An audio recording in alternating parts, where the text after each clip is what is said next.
Is the Republican Party cannibalizing itself just when it has the most to lose? The friction between the House and the Senate has reached a fever pitch, and it's not just behind-the-scenes bickering. It is a full-blown, public meltdown that threatens to derail the party's primary agenda on border security. Before we continue, if you want to stay on top of everything happening in U.S. politics, hit that subscribe button right now and leave a like. It really helps this channel grow and allows us to keep bringing you the unfiltered truth about what's actually happening behind the closed doors of D.C. Here is the situation. House Republicans are absolutely livid. They've spent months pushing for a budget reconciliation package specifically designed to bolster immigration enforcement, providing necessary funding for ICE and Border Patrol. But while the House is ready to move, the Senate has effectively decided to kick the can down the road.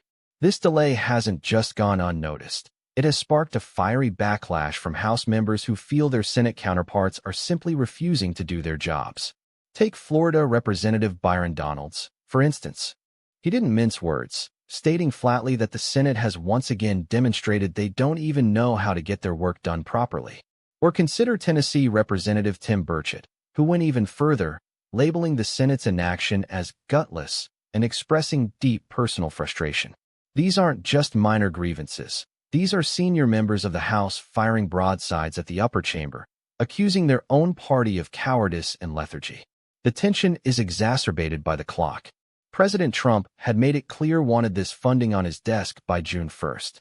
He wants to see resources hitting the border, and he wants to see the immigration crisis addressed with the urgency it demands. When your own party stalls on a mandate from the leader of that party, you're asking for trouble. But there is a secondary layer to this chaos: the Justice Department's new Anti-Weaponization Fund. This is a massive point of contention. Acting Attorney General Todd Blanche recently met with Senate Republicans to discuss this fund, which was established as part of a settlement agreement in a case involving President Trump.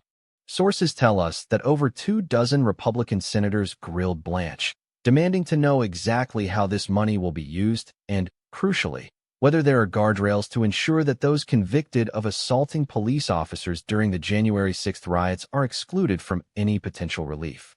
Now, the DOJ is scrambling to do damage control. A spokesperson insisted that the Anti-Weaponization Fund has absolutely nothing to do with the reconciliation package, claiming that not a single dime of the money currently being debated will be diverted to this fund. But the optics? The optics are terrible for the GOP. While the party argues over funds and technicalities, the border remains an open wound, and the base is watching every move. What does this mean for the future of the party? It means the Republican establishment is facing an identity crisis. The House is signaling that they are tired of business as usual, tired of the Senate's traditional, slow-moving pace, and tired of the excuses. If the Senate doesn't step up, the rift between the two chambers could widen into a chasm that prevents any meaningful legislation from passing for the remainder of the session.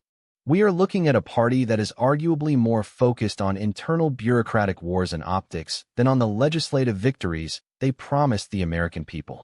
The outcome here is uncertain. Either the Senate caves to the pressure, fast-tracks the funding, and tries to patch up the relationship with the House, or they dig in their heels, leading to an even larger explosion of infighting. Either way, the biggest loser in this scenario is the public, who continue to wait for real action on the border. So, I want to hear from you. Do you think the Senate is purposefully dragging its feet to sabotage these bills?